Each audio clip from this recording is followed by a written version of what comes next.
On a toujours besoin d'être entouré, surtout dans ces moments où ça va mal. Et si je n'avais pas eu ce désir en moi de dessiner ou ce projet de produits dérivés de la dentelle, je pense que je ne serais pas dans cet état encore aujourd'hui.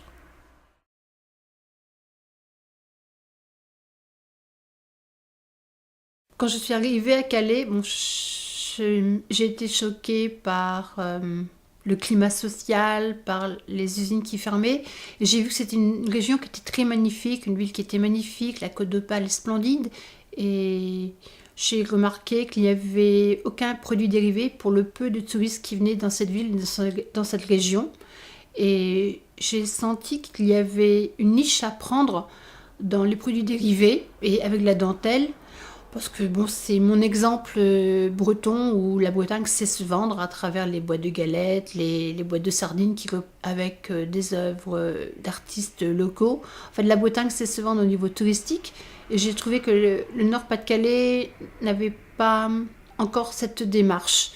Et c'est pour ça, mon idée de produits dérivés, de mettre la dentelle à ma façon, c'est-à-dire un petit peu stylisée ou uniquement représentée sur des objets, pouvait être une bonne idée pour développer une gamme d'objets.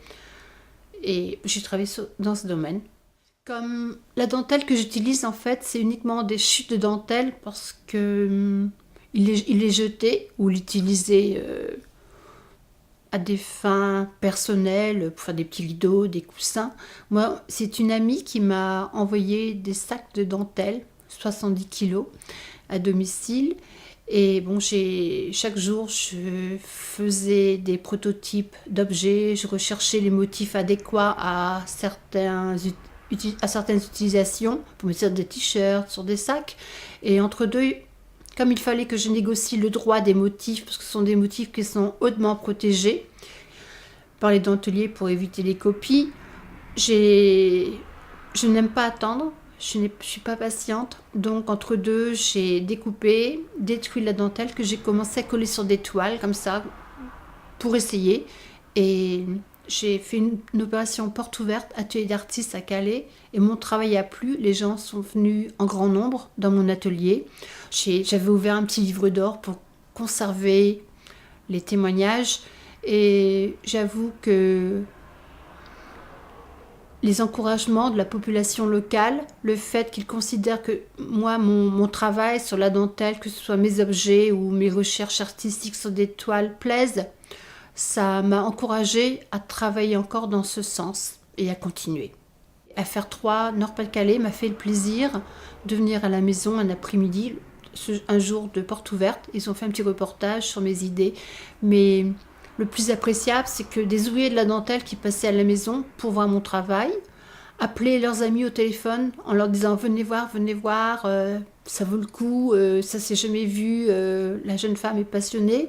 Et les gens se sont passés le mot, et après quelques temps, j'étais connue à Calais comme la bretonne qui utilisait les chutes de dentelle et qui avait eu des idées assez innovatrices, disons innovatrices. Et la population et les gens locaux ont apprécié ma démarche. Alors, j'ai présenté tout un échantillonnage, les prototypes de mes objets à différents organismes à Calais. À Pyramide, c'est un organisme qui aidait les gens à fonder des sociétés pour sortir du chômage. J'ai présenté mes idées au groupe Calais Dentelle qui réunit les professionnels, mais ces professionnels déjà travaillent avec des étudiants de grandes écoles de design à la recherche d'idées. J'ai présenté mes idées au jeu d'innovation SCCI de Calais. On m'a applaudi, on m'a dit vous avez trouvé l'idée du siècle. Mais quand il s'agit de m'aider financièrement pour réaliser et mettre sur le marché les objets, je n'ai trouvé personne. Donc j'ai continué à me battre. J'ai recherché des financements par moi-même. J'ai contacté des business angels qui étaient prêts à me suivre, mais ils étaient basés sur Paris et moi étant basée à Calais, ce n'était pas possible. J'ai contacté des grandes marques de la distribution, des grandes marques de la décoration. J'ai toujours eu des compliments, mais aucune aide financière et voilà. Et bon, j'ai même essayé de contacter un politique, Monsieur Jack Lang, qui à l'époque était député du Nord-Pas-de-Calais. Il m'a aidé à obtenir un rendez-vous près de la mairie communiste à l'époque. J'ai eu aussi beaucoup de félicitations, mais personne ne m'a aidé. Donc j'ai sorti une tasse à compte d'auteur, parce que je croyais fortement en mon idée, même innovatrice, j'y croyais. Je pense que l'idée était bonne. À l'époque, on m'avait dit parfois certains réticents à mon idée me disaient mais ne touchez pas à la dentelle, vous allez dénaturer le produit. Et pourquoi du noir et blanc? Et puis la dentelle, c'est pour la lingerie. Donc une fois que j'ai réussi à expliquer ma démarche, expliquer que le noir et blanc, quand on fait du noir et blanc, on est sûr de ne pas faire une faute de couleur. Ensuite, beaucoup de gens m'ont pas cru, mais après, ils se sont emparés de l'idée où on rebondit sur mon idée pour en faire une autre. Mais en tout cas, chose est-il que le détournement de la dentelle, maintenant, il est partout. Toutes les grandes écoles de design, les grandes écoles d'art travaillent dessus. Bon, il y a des arts textiles où depuis longtemps des artistes travaillent avec des matériaux, des tissus, des textiles. Mais bon, cette idée de produits dérivés, elle est dans l'air du temps et avec la dentelle, encore plus aujourd'hui que hier.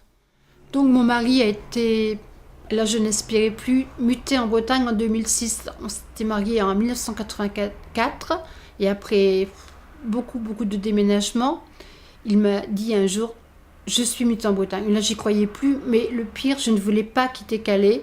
Je m'étais fait mon réseau d'amis, de professionnels. J'avais une idée, je voulais la développer. Je voulais pas revenir au pays. Et je l'ai suivi. On s'est installé en Bretagne et ça fait 9 ans qu'on habite cette maison.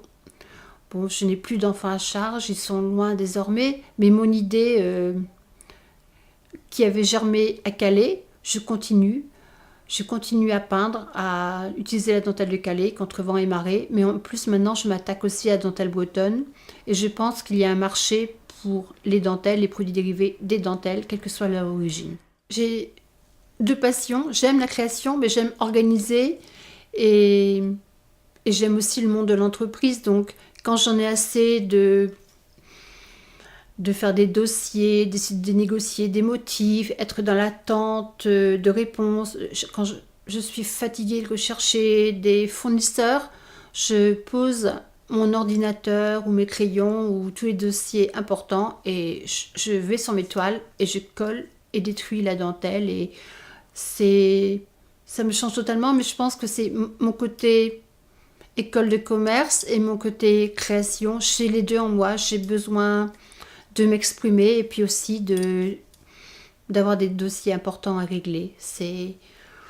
J'aime organiser, j'aime créer. C'est deux personnages en moi, deux personnalités totalement différentes. Je me suis rendu compte quand j'ai des grands sacs de dentelle avec des chutes, des morceaux plus ou moins disparates dans les tailles, dans les formes, dans les couleurs, j'ai vu par expérience que par exemple quand j'étais sur Calais, je suis intervenue un petit peu dans des écoles et les enfants avec un simple morceau de dentelle ne savent pas que faire. Ou les adultes. Et moi, ça me parle, ça m'inspire. Mais avec ces morceaux de dentelle, moi je les colle sur les toiles et selon mes états d'âme. Dernièrement, j'avais une envie de rouge, je pense à Noël. Je suis en train de coller des dentelles et sur fond rouge. J'ai besoin de m'exprimer avec ce moyen. En fait, c'est un collage. Mais si j'avais été en Bretagne, quand mon AVC serait arrivé, peut-être que j'aurais été sur les plages, ramasser des bouts de bois. En fait, j'ai pris le matériau local. Et à Calais, ce n'était pas des morceaux de bois, des bois flottés sur les plages, ce n'étaient pas des petits morceaux de verre. J'ai pris ce que j'ai trouvé, c'était la dentelle. Là, je travaille la dentelle de Calais. C'est un sourire un petit peu, parce que c'est la dentelle de Calais qui a coulé, entre guillemets, la dentelle bretonne. À l'origine, en Bretagne, tout le monde connaît les bigoudènes qui faisaient des napperons de dentelle pour mettre un petit peu de beurre des épinards dans le budget familial. Quand le père était marin, elles suivaient leur mari marin un peu partout en Espagne et elles vendaient leurs napperons de dentelle. Et la dentelle bretonne était une dentelle au point d'Irlande que des notables bretonnes autrefois avaient introduit en Bretagne pour aider justement la population qui était pauvre à avoir un savoir-faire et une autre façon de gagner un peu d'argent. Et c'est apparu comme ça en Bretagne. Et la dentelle bretonne est très, très réputée. Les notables l'expédiaient sur Paris où les dentelles bretonnes servaient à faire des cols pour ces dames de la haute bourgeoisie. Et ce qui est étrange, c'est que c'est la dentelle de Calais qui a coulé la dentelle bretonne, parce que la dentelle de Calais est une dentelle très fine, certes, mais c'est une dentelle mécanique, faite avec des métiers à tisser gigantesques, qui demandent plusieurs personnes, plusieurs métiers. Et bon, c'est un peu un retour aux sources, parce que moi, en tant que bretonne, j'utilise la dentelle de Calais, et cette dentelle de Calais qui a coulé la dentelle bretonne, mais moi je leur en veux par rigueur, parce que j'adore la dentelle très fine de Calais. Et la dentelle bretonne est manuelle, elle est très précieuse, c'est difficile d'en trouver. Certaines personnes en font encore, je sais qu'il y a des associations en Morbihan, mais le travail est complètement différent, les motifs sont différents. Ça ne m'a pas donné de séance ou d'orthophonie ou de kiné. Mon médecin avait jugé par lui-même que de toute façon ça allait revenir, que les connexions cerveau se font toutes seules, mais que ça prend 1 année, 2 années et que c'est long. Et moi j'étais laissée à moi-même et je pense que le fait de dessiner, d'utiliser la dextérité de mes mains, ma force dans le bras est revenue petit à petit, j'ai réappris à marcher, puis j'ai pensé à autre chose qu'à la maladie. Et je pense que l'art est vraiment la solution. Je pense qu'on a un coup dur dans la vie, surtout un AVC ou d'autres maladies. Je sais que beaucoup d'hôpitaux maintenant trouvent des financements ou recommandent des art thérapeutes pour les gens qui ont suivi qui ont eu mon genre de pathologie. Mais il faut rester confiant. Je sais que c'est long. Pour moi, ça a été très long. Mais il faut trouver la force en soi pour avoir envie de créer. Parce que créer, c'est exister, tout simplement. Mais on peut passer par la musique, par d'autres moyens d'expression. Mais l'art peut enrichir une vie et nous faire revivre.